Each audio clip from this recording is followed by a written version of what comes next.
Now, Cambodia's incumbent Prime Minister Hun Sen has won the general election. The ruling party gained a majority despite coming up against almost 20 rival parties. However, the campaign has been marred by an absolutely toxic atmosphere. Ilya Petrenko reports. The general election in Cambodia. It is so different from anywhere I've seen people vote. This is a polling station, Khmer style, by the way.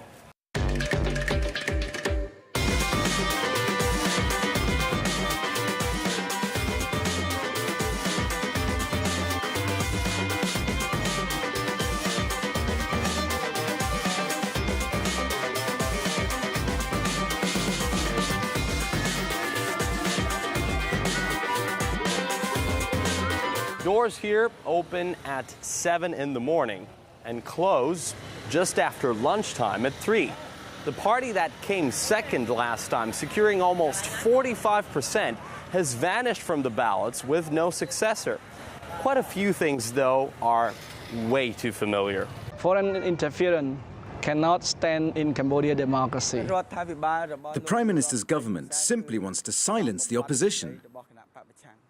Collusion, meddling, cracking down on critics. Cambodia. That is so mainstream. Before changing the top level, we need to uproot the lower one. We need to change the lower level first. And the USA that has assisted me, they asked me to take the model from Yugoslavia, Serbia. I have experts, university professors in Washington, D.C., Montreal, Canada, hired by the Americans in order to advise me on the strategy to change the leaders.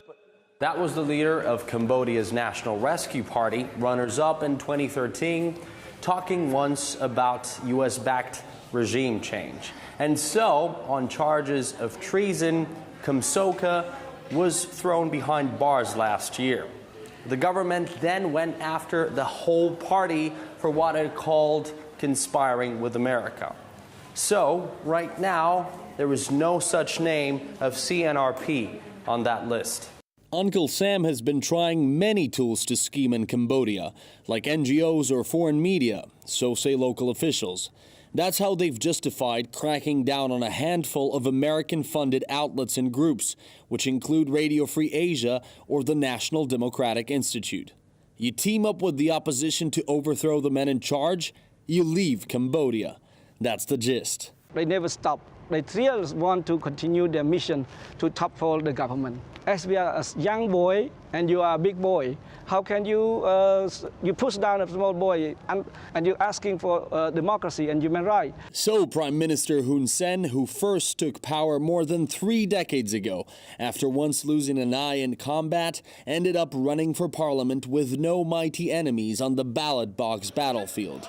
The most daring political opponents of his Cambodian People's Party have been silenced or jailed. Another option is to be banned from politics, like this former Phnom Penh City Council member from the CNRP. To make ends meet, he now has to endure the South Asian heat, driving a tuk-tuk. I don't care about losing power. I'm sorry for not being able to serve the people who elected us.